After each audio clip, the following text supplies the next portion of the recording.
What brings another man into my bed? Daniel's voice was cold, sharp as steel. Emma froze, the color drained from her face. Richard, her lover, clutched his head in agony on the floor, still dazed from the blow. I thought you were out of town, she stammered. Daniel stepped forward slowly, rifle in hand. You thought wrong. The candles flickered. The silence screamed. Betrayal hung in the air like poison. And for the first time in 20 years, Daniel no longer saw his wife. He saw a stranger.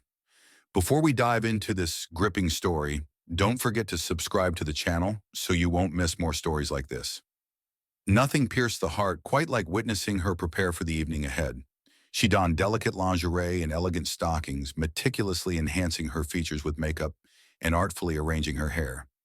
Then she donned a dress I had never encountered before, complemented by high heels that fashioned an entirely new appearance.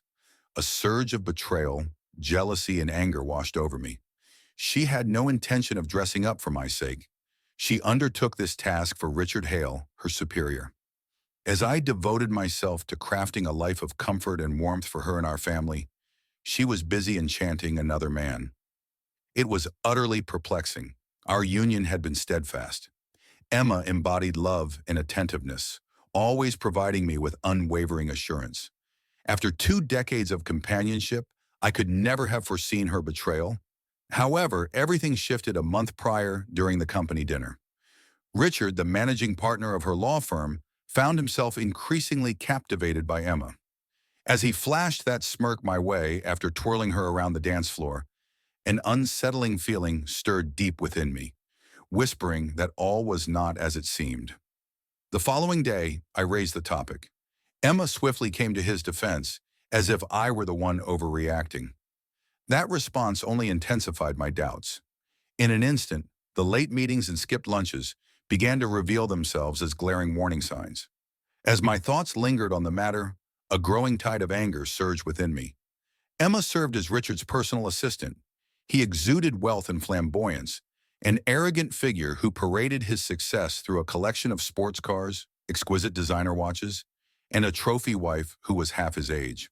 His first wife, with whom he had shared 2 decades of marriage, was now supplanted by the breathtaking presence of a 29-year-old named Natalie.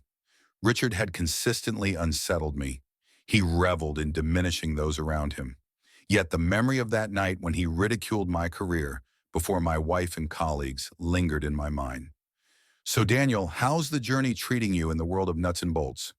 It must be quite pleasant to spend each day at Home Depot. He had scoffed. Emma let out a melodious laugh.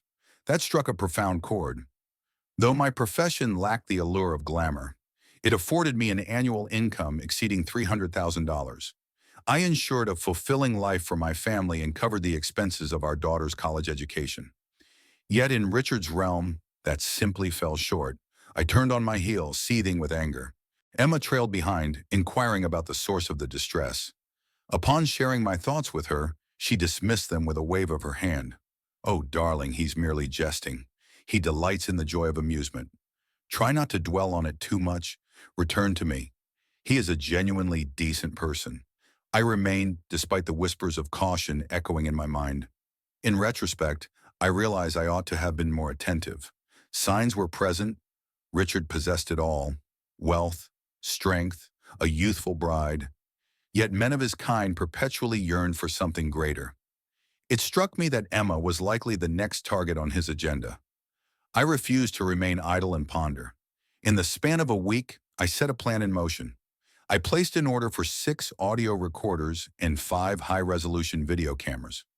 One ventured into the smoke detector nestled within our bedroom. Others were strategically placed at various angles to ensure that every detail was captured. Additional items were positioned in the bathroom and the living room. The recording devices broadcasted in real time, transmitting footage to a computer nestled in the attic, all orchestrated from the convenience of my phone. I discreetly concealed audio bugs within her cherished purses, tucked away in her car, and placed one beside the kitchen phone. Upon completion, I was certain that I would grasp at least 90% of her dialogues and any happenings within our home. As I gathered my belongings for the impending business trip, an unsettling sensation crept into my mind. Emma, as ever, was tender, sharing intimate moments with me, just as she always had before my journeys. She murmured her deep affection for me, expressing her yearning in the softest of tones. Yet in this moment, doubt crept in, and I found myself questioning her sincerity. Her warmth and affection had consistently served as my anchor, a truth I never dared to question. "I love you so much," she murmured, her voice a gentle whisper, rich with feeling. "Sharing this moment with you holds immense significance for me." Her eyes glistened with unshed tears, yet a smile graced her lips as she looked at me. "My affection for you is equally profound, my dear. Your brilliance is unmatched, and my love for you will endure through all time." The night unfolded like a tapestry of enchantment. The bond we shared resonated with a profound authenticity, leading me to nearly dismiss my uncertainties as absurd. She could never bring herself to betray me. For a brief instant, I entertained the thought of forsaking my intentions. Fortunately, I did not. Instead, I chose to leave everything as it was and embarked on my two-night business trip, allowing her ample time, should there be anything to reveal. With a lingering kiss, we parted ways, and by the stroke of 6 p.m., I found myself on the road, embarking on a 3-hour journey to my hotel. As I navigated the road, my thoughts wandered back over the past 6 months, sifting through memories for any clues. Aside from those two disquieting interactions with her superior, the way he smirked at me, his efforts to belittle me, nothing had shifted. A soft laugh slipped from my lips as the realization dawned on me that perhaps I was merely succumbing to paranoia. Upon my arrival at the hotel, I completed the check-in process, made myself comfortable on the expansive king-size bed, and turned on my laptop. Having perused my work emails, I followed the link that led me to the home surveillance feed. I was aware that my search might yield little, yet I felt compelled to put the system to the test. As I fast-forwarded through the last 3 hours, I paused when Emma stepped into our bedroom. I adjusted the footage to normal speed and observed her reclining on the bed, engaged in a phone call. Initially, I found myself captivated by her presence, but then I stumbled upon a conversation that took me by surprise. "Hello, darling. He has departed. The house is entirely mine at the moment. Indeed, this occasion spans 2 nights. When might you be able to visit? Will your wife not observe? This is absolutely exquisite. Will you linger through the night? I long to awaken next to you. Certainly, I am entirely at your service. At what hour shall we convene? Very well, I shall see you shortly. My dearest, I adore you." I stood still, caught in a moment of sheer disbelief. Only an hour prior, we had experienced one of the most fervent nights of our existence. She repeated her love for me, time and time again. And now there she stood, beckoning him into my sanctuary, my resting place. Who was this enigmatic woman? How could she profess her love for me so deeply, only to turn around and betray me with such ease? Was he truly on his way? The uncertainty didn't linger for me. As the minutes ticked by, I observed Emma meticulously readying herself for him. She stepped into the shower, emerging with a newfound allure as she donned enticing lingerie. Her hair was artfully arranged, makeup flawlessly applied, and she completed the transformation with a pair of high heels, an effort she had never extended towards me. Observing the scene as it developed was a blend of agony and fascination. I had always recognized her sensuality, but witnessing her metamorphosis into this alluring, elusive incarnation of herself, one destined for another, broke me apart. Perhaps I had misinterpreted. Perhaps he might not make an appearance after all. The final flicker of hope extinguished with the sound of the doorbell's chime. As Emma swung the door open, she was met with the sight of Richard Hale, a smirk playing on his lips, exuding an air of someone who believed he possessed the very essence of the world. The lens captured the moment perfectly as he drew her into a profound embrace of lips. A wave of nausea washed over me, and I rushed to the bathroom just in time to expel the contents of my stomach. "Wow, darling," Richard murmured, his gaze sweeping across her figure. "Your appearance is truly re-Richardable. I eagerly anticipate the moment I can remove that dress from your body and enjoy your company throughout the night." His words ignited a fire within me. Yet the true anguish struck when Emma grasped his hand and guided him into our shared sanctuary. I remained in a state of disbelief, compelled to observe as she peeled away his layers, exposing the sculpted physique that captivated the gaze of women. My emotions swirled within me, a tumultuous blend of fury, envy, and incredulity. In spite of all that had transpired, I couldn't deny that he was a strikingly formidable figure. A tightness gripped my stomach as I observed them. The wave of nausea crashed over me once more, and I struggled to endure yet another bout of illness before compelling myself to return to the screen. I ought to have turned my gaze. I ought to have switched it off, yet I found myself unable to do so. For the next hour, I suffered through their moans, their hushed confessions, their treachery. Then arrived the dialogue. As they lay entwined in each other's embrace, it was Richard who broke the silence first. "So, he has truly departed for 2 nights?" With a soft sigh, Emma found herself enveloped in a sense of contentment. "Indeed, you possess my undivided attention, darling. For what feels like an eternity, I've yearned to awaken beside you. My heart finds joy in your presence, Emma." Her lips curled into a smile. "Being with you, Richard, brings me immense joy." He let out a soft chuckle. "I eagerly anticipate the moments we can share together while your husband dedicates himself to his work." What a fool. With a playful nudge, she teased him gently. "Please be kind, Richard. He is a Richardable man, and my affection for him runs deep. So, what brings you here with me?" Emma paused, weighing her response carefully. "Your allure surpasses that of any man I have ever encountered. The intimacy is simply astonishing. Yet we are bound by the commitments we have made to our spouses. This is quite logical." With a heavy sigh, Richard exhaled his frustration. "Your affection and fervor surpass that of my wife or any woman I've encountered. To me, this transcends mere proximity. Your presence evokes such profound emotions within me, Emma." Their words pierced through the soul. That love was meant to be mine, yet it did not any longer.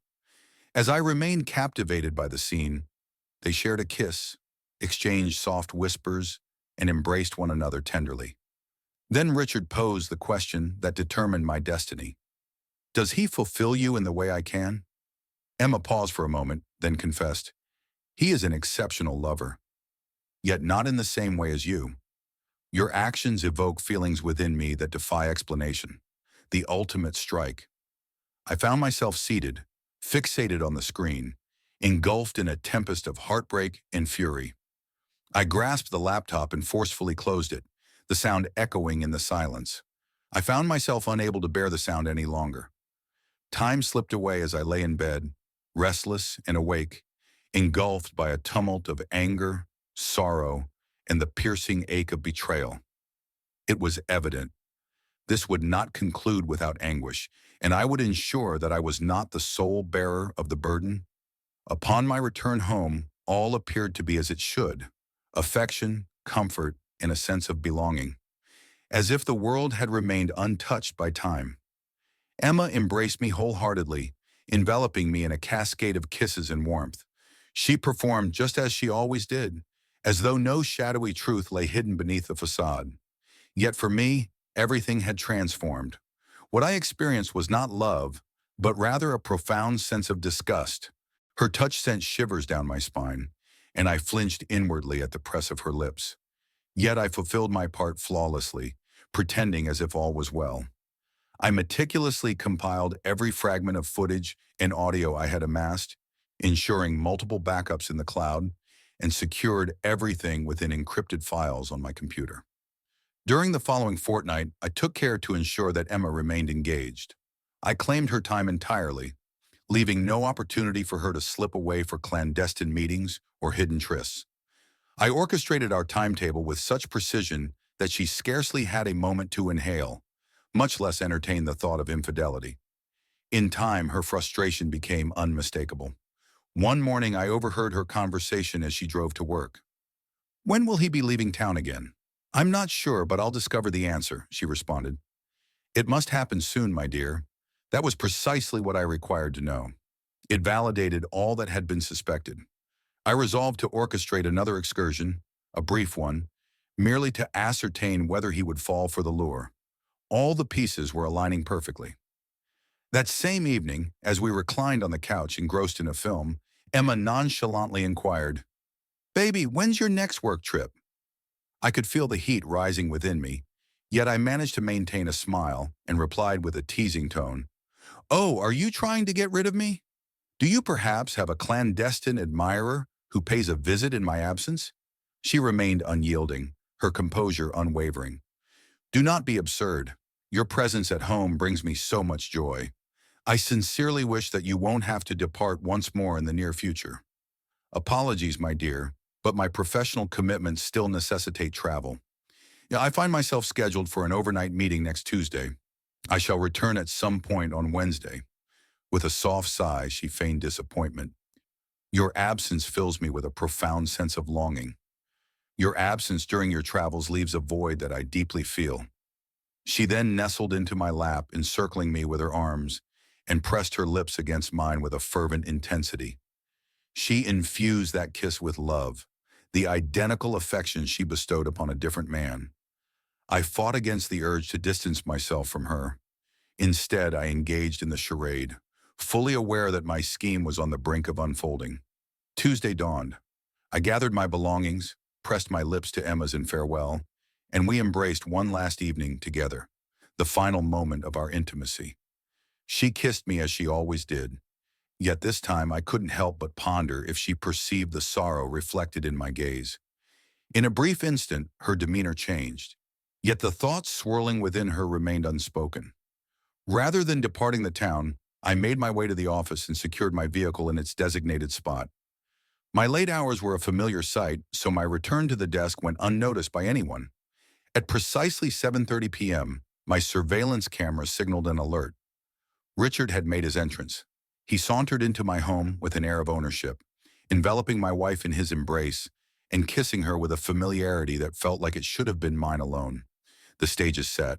I turned off the video feed on my phone and tucked it away in a drawer. Without GPS, without a digital footprint. Quietly escaping the confines of the office, I unearthed a collapsible electric bike from the depths of my trunk. Quietly powerful, it could reach speeds of 30 miles per hour and travel 50 miles on just one charge. I drew my hood over my head, surveyed the area, and set off into the night. The bicycle granted me the freedom to glide through the shadows, unseen. In just 20 minutes I arrived home, quietly making my way to the backyard where the sliding door awaited, left ajar for my return. I entered, my heart racing, ears attuned to every whisper of sound. From above, their voices drifted down to me. I took hold of the aluminum bat I had stashed away in the closet and fetched the short-barreled rifle I had kept outside the bedroom. Clutching the bat firmly, I stealthily approached the door. Engrossed in their own ecstasy, they failed to perceive my existence. The candles danced gently, their soft glow enveloping the room as I crossed the threshold. Emma remained oblivious to everything around her. Richard was blissfully unaware of my approach. The bat struck with a resounding impact, causing Richard to lose his footing, his robust form crashing to the ground with a muted thud. I extended my hand toward the item I had previously placed aside and flicked on the lights. Emma inhaled sharply, her eyes widening in disbelief as she stumbled backward, her whole being paralyzed by terror. "Oh my goodness, this simply cannot be occurring. What brings you to this place? Your departure was anticipated." I locked my eyes onto hers, my tone icy and measured. "The pressing inquiry is, what brings another man to my bed?" Richard, still reeling from the impact, emitted a low groan, his hand pressed against the spot on his head that bore the Richard of the blow.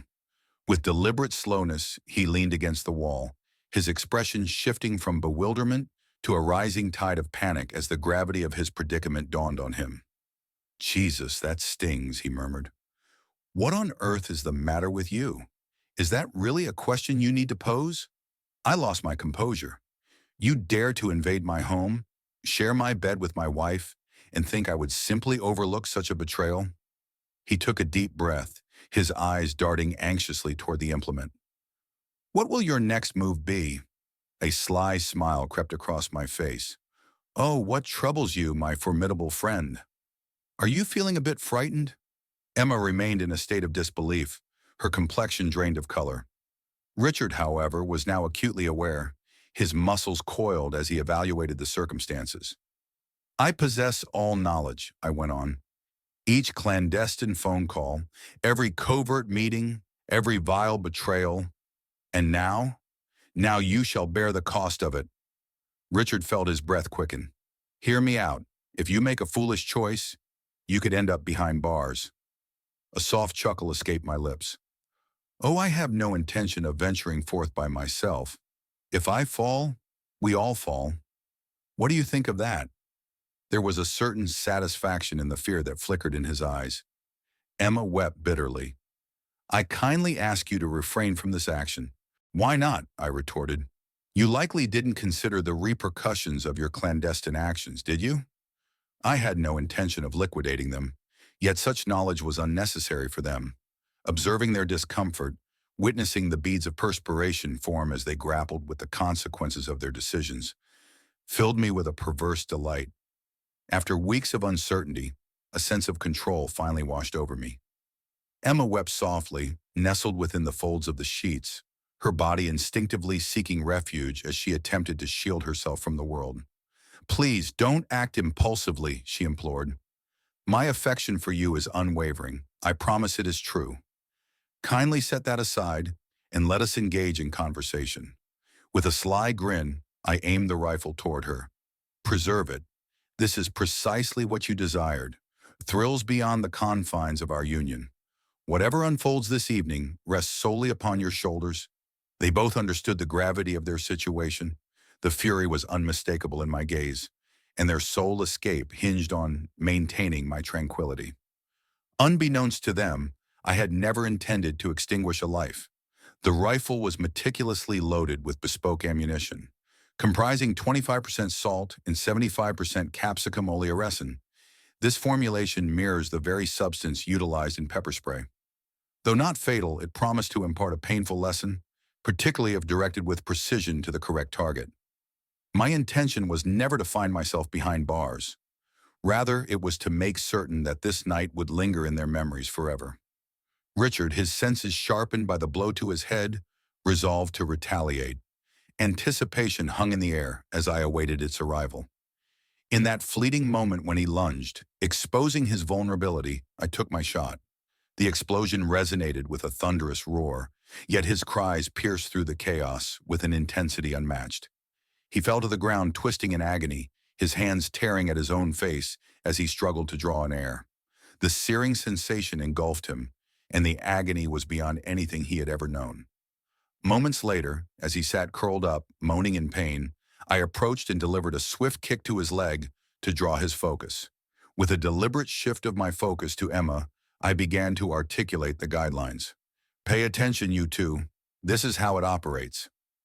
In just a few moments, I will be leaving this place, and you must escort this fool to the hospital before he bleeds out completely. Emergency services will not be contacted. You will take him there yourselves, and when they inquire about what transpired, you'll respond that you have no idea. A tale will unfold, yet you shall remain unspoken within its lines. If either of you dares to involve my name in this situation, I will ensure that every piece of evidence I've gathered, videos, photos, phone recordings, will be delivered directly to his wife and the partners at his firm. Additionally, I have crafted a website that will soon be unveiled, showcasing 2 hours of your delightful adventures. No matter the absurdity of your excuse, my name will remain unassociated with it. Additionally, there is one more point to consider. Richard, you cannot dismiss Emma. Once this divorce is finalized, that paycheck will be essential for her. If either of you pursues me, or if she refuses to accept the terms of the divorce, all will be laid bare for the world to see. Do you comprehend? Silence enveloped them both. Emma's face, richarded by tears, was ashen, and Richard struggled to draw breath through the searing ache. Excellent. It is imperative that he sees a doctor immediately. I exited as I had entered, securing the lock with a deliberate motion behind me.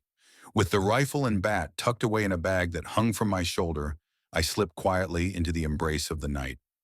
Upon arriving at my bike, I pedaled directly to the river, flinging the bat and rifle into separate areas before discarding the surgical gloves that had adorned my hands. Upon my return to the office, I carefully placed the bike in my car and settled back into my work at the desk. As the clock struck 9 p.m., I nonchalantly bid farewell to a handful of IT employees diligently toiling away into the night. To the best of anyone's knowledge, my car had remained untouched in the parking lot. If anyone were to level accusations against me, it would be a matter of their words standing in stark contrast to mine, devoid of any evidence to support their claims. Richard experienced a surgical procedure. The physician meticulously shaved his head to address the 18-centimeter wound, ultimately leading to a diagnosis of concussion. What did he say officially? He recalled the moment of escorting Emma home, paperwork in hand, only to find himself later awakening in the sterile confines of a hospital. He asserted that he had never laid eyes on another soul, completely unaware of the force that struck him. He understood all too well the perils of honesty. He grasped the gravity of the situation. Emma, too, chose to hold her tongue. When asked, she merely stated that she had heard a loud noise, stepped outside, and discovered Richard lying on the ground. She maintained that she had hurried him to the hospital, believing that waiting for an ambulance would prove too time-consuming. Neither could articulate the reason for his lack of clothing, yet they remained steadfast in their narratives. Regrettably for Richard, his wife saw through his facade, and before long, his personal troubles would escalate far beyond my involvement. By the afternoon, I had meticulously dismantled every concealed camera and microphone. All data was meticulously uploaded to a secure, encrypted cloud, and the devices were subsequently destroyed. Every piece of evidence I possessed regarding their affair was securely beyond their grasp. At 6 in the evening, Emma entered the house to discover me seated in the living room, a bottle of whiskey resting on the table before me. She appeared utterly spent, depleted, shattered. Never had I encountered her in such a manner before. In that fleeting moment, a pang of sympathy stirred within me for her. Then she uttered her words. "Daniel, I realize that what you witnessed seemed dreadful, but you must comprehend that my feelings for him were never rooted in love." Her voice quivered, her gaze imploring as it met mine.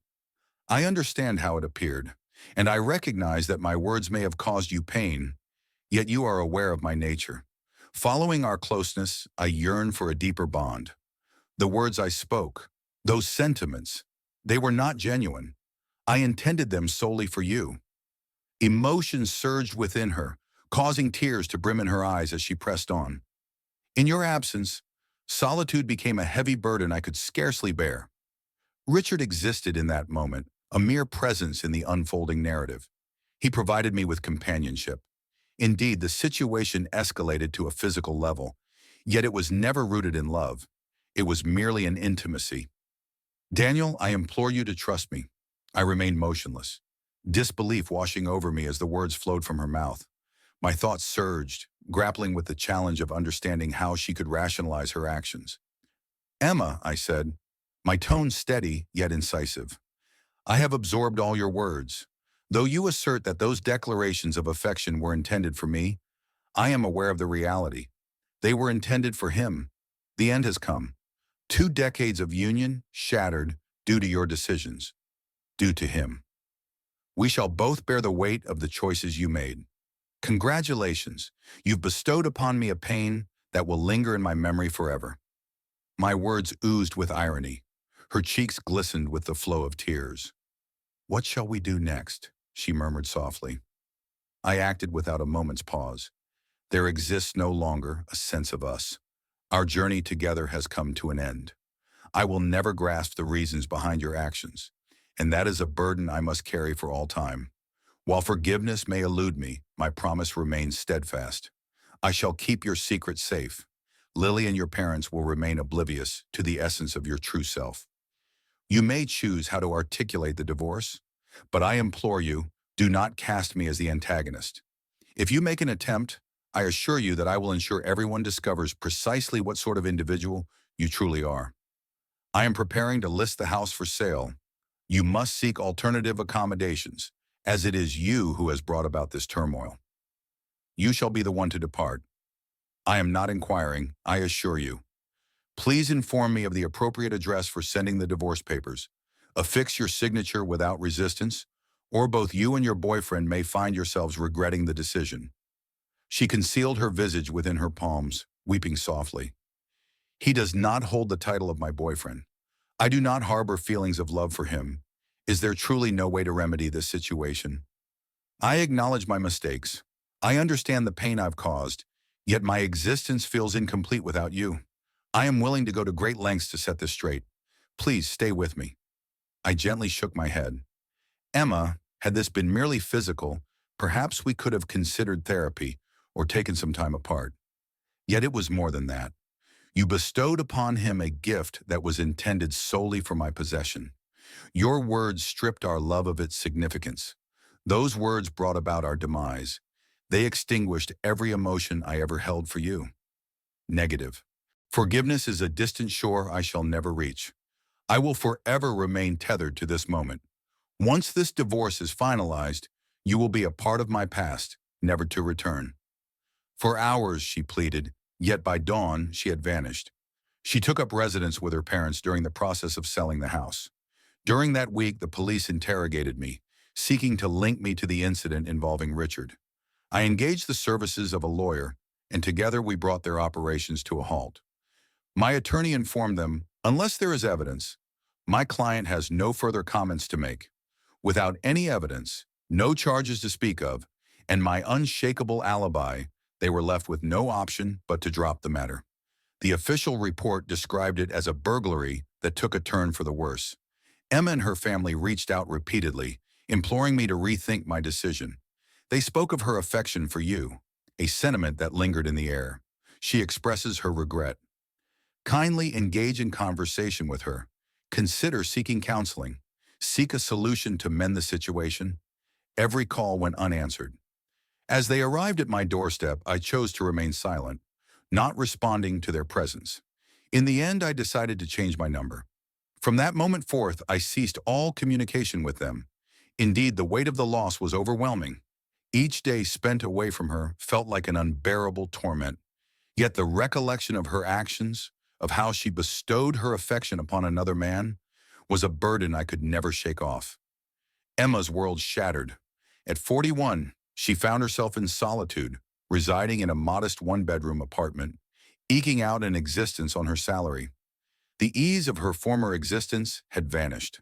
To make matters worse, Lily and her family had uncovered the truth. Anger surged through them as they directed their ire solely at her. Her daughter no longer viewed her in the same light. Her parents felt a deep sense of shame. Emma found herself stripped of all she once held dear. Richard, it seemed, had no desire to linger any longer. At work, he kept his distance, acknowledging her only when absolutely necessary. His frustration regarding the aftermath of their affair gradually morphed into a deep-seated resentment. Before long, he expelled her from his department completely. Despite maintaining her salary, she found herself relegated to a tedious administrative position. The esteemed role she once occupied had vanished. Whispers danced through the air. Whispers trailed in her wake, branding her merely as another of Richard's cast-off romances. Respect had slipped through her fingers, leaving her in its absence. Trapped in a job she despised, devoid of any prospects for advancement, isolated from companionship and lacking the support of family, Emma found herself descending into the depths of despair. Night after night, she wept herself into slumber, engulfed by a tide of regret. Each day served as a haunting echo of the choices she had made, a relentless reminder of what she had cast aside. Lily endeavored to support her mother, yet the harm had already been inflicted. She observed Emma withering, scarcely consuming food, overindulging in drink, shedding pounds. Despite Lily's relentless efforts to assist, Emma remained steadfast in her refusal to regain her composure. "What is the purpose?" she would articulate. "In the absence of Daniel, all else loses its significance." In her moment of desperation, Lily sought my counsel. I expressed my sorrow for her struggles, yet I ensured my point was unmistakably conveyed. "Emma has crossed a line that cannot be uncrossed, and I find it impossible to envision a future where our paths intertwine once more." In the interim, Richard's existence was not faring any better. Natalie, his wife, was not inclined to let go of past grievances. She transformed his existence into an unending torment. He found himself confined to one of the guest rooms, a sense of humiliation washing over him as the weight of his mistake loomed large, a relentless reminder of his folly. She seized the reins, orchestrating every facet of their union. Then she began to date younger men, right before his eyes. Yet she remained steadfast and unwavering. She remained maintaining the facade for his profession, ensuring he settled every expense, while she navigated her existence as she desired. Richard found himself stripped of all he once held dear. He possessed wealth, undoubtedly, yet he would forever be deprived of the affection of a woman who genuinely cherished him. His betrayal had exacted a toll far greater than he had anticipated, and despite the fervent desire for retribution that simmered within him, despite the seething anger he directed at me, there remained nothing within his grasp to alter the course of events. Ultimately, I had emerged victorious. That year, a sudden assault came perilously close to claiming my life. As I stepped out of the bar, having just enjoyed drinks with my colleagues, a group of men suddenly surrounded me. They unleashed a flurry of merciless strikes until my colleagues burst forth to step in. When the police finally arrived, my attackers had vanished into the darkness. I found myself in the hospital nursing fractured ribs and bearing the weight of 20 stitches. As I lay in that hospital bed, certainty washed over me regarding the identity of the one responsible. At long last, Richard had taken the plunge. Had it not been for the presence of my friends, survival may have eluded me. Yet I found no surprise in it. This was something I had anticipated. 6 weeks later, once I had mended sufficiently to move without flinching, I placed a call to his office.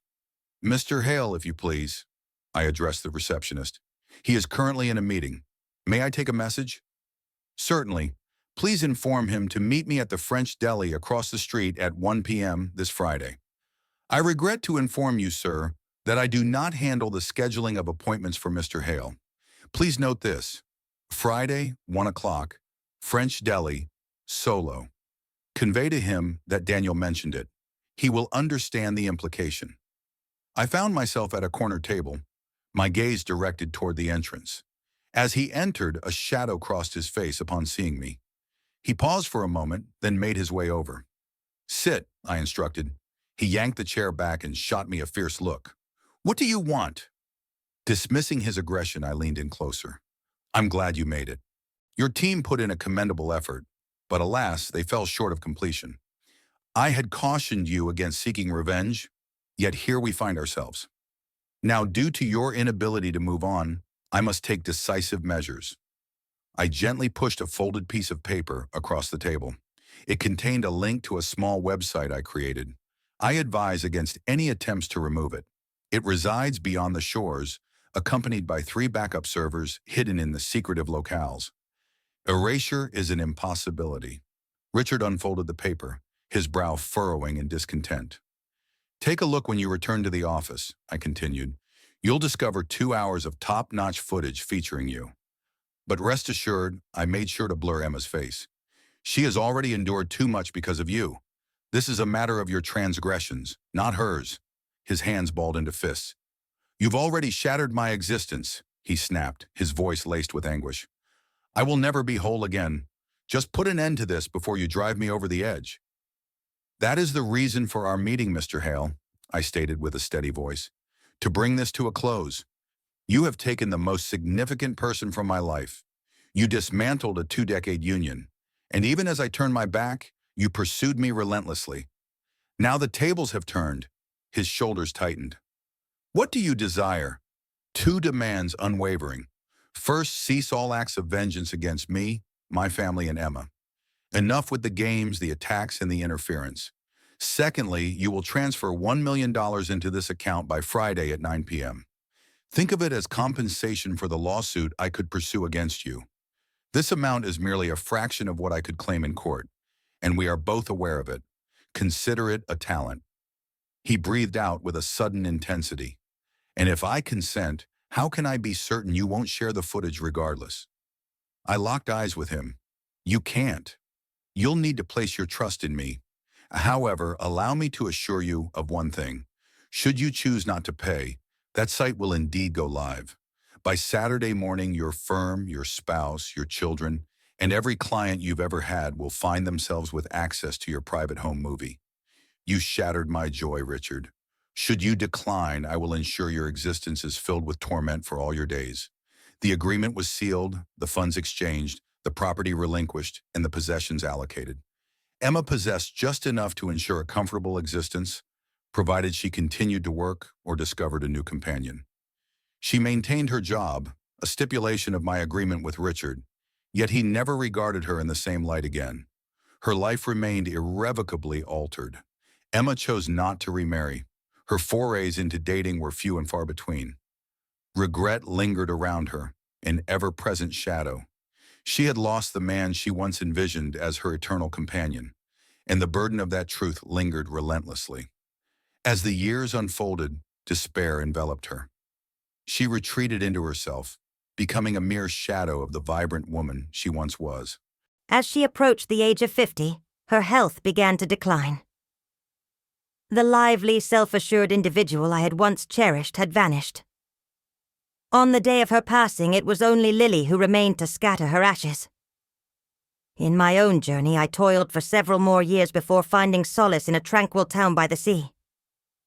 I entered into a new marriage with a gentle soul who brought laughter into my life, a connection that resonated both intellectually and physically.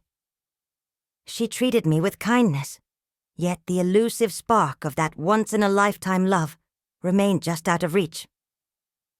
Emma had embodied that love, yet she had shattered it. Lily and I stayed connected.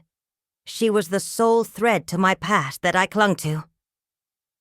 We conversed daily, yet her mother seldom graced our discussions. She was aware that the scars remained unhealed. Upon learning of Emma's passing, I was struck by an unforeseen blend of sorrow and relief. Her passing signified the conclusion of a deeply buried chapter, a sorrow I had shouldered for far too long. While I grieved for the woman she once was, an unexpected sense of liberation washed over me.